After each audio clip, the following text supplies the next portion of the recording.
Moving abroad, African and European leaders are in Malta for the next 2 days to discuss the migration crisis in Europe. The gathering comes as nearly 800,000 migrants arrived in the EU via the Mediterranean Sea this year. Our correspondent Dan Whitehead is in Malta for the summit. Good evening to you, Dan. What's expected to be discussed at the summit? Well, there are 5 areas which African and European leaders will be focusing on Wednesday and Thursday throughout this migration summit, which has been arranged by the European Council. Those 5 areas are, firstly, to look at the root cause of migration. That comes in terms of conflict, when it's political, economic instability in many of the Middle Eastern and African countries where those migrants are coming from. Secondly, looking at establishing more legal migration channels. Countries keen to give more opportunities to skilled workers from those regions, a clear and legal avenue to come to Europe to work and offer their skills, rather than, of course, the perilous journey which some nearly 800,000 migrants have made this year alone. Other areas of discussion here at the summit will be looking at protecting migrants more. That comes down to the facilities in the Mediterranean Sea to ensure that we don't see the high number of deaths which have occurred during 2015. More than 3,000 people have died in the ocean behind me here as they have tried to make that crossing to Europe. Also tackling the criminal gangs that are behind the smuggling and the people trafficking, which of course lead to vast sums of money being paid by these desperate people who are trying to get a better life. Those are the key areas which the leaders will be discussing over the next 48 hours. Dan, you mentioned the leaders and people coming through from Africa. Who are the key role players that are going to be involved in the summit? Are we going to see any heads of state and any important delegates attending?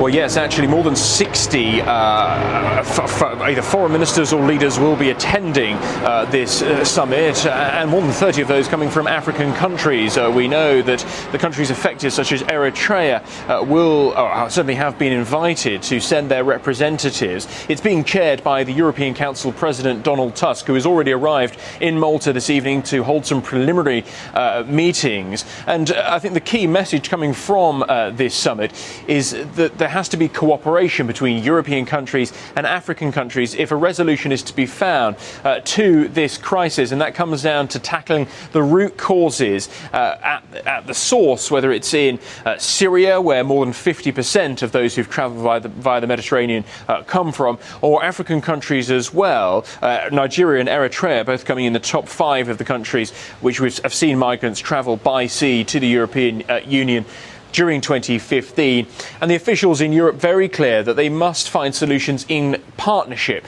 with African countries if they're going to find any solution whatsoever, and that comes in the form of increasing aid packages, increasing stability when it comes to government, economic opportunities and legal migration channels, so that the root cause, this issue, can be solved. Dan, the leaders to the summit have basically 2 days to discuss and find resolutions. How realistic is that? Because this is a huge issue.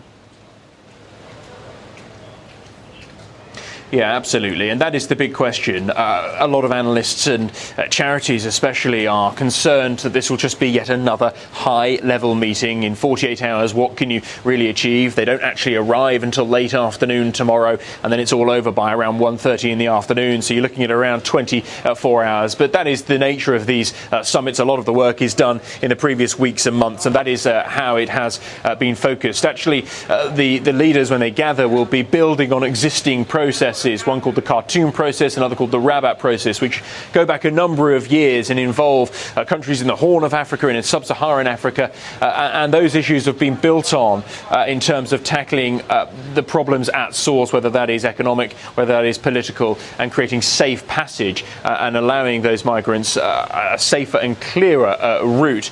In terms of what can be achieved, well, we'll wait and see for that press conference which is being held on Thursday afternoon.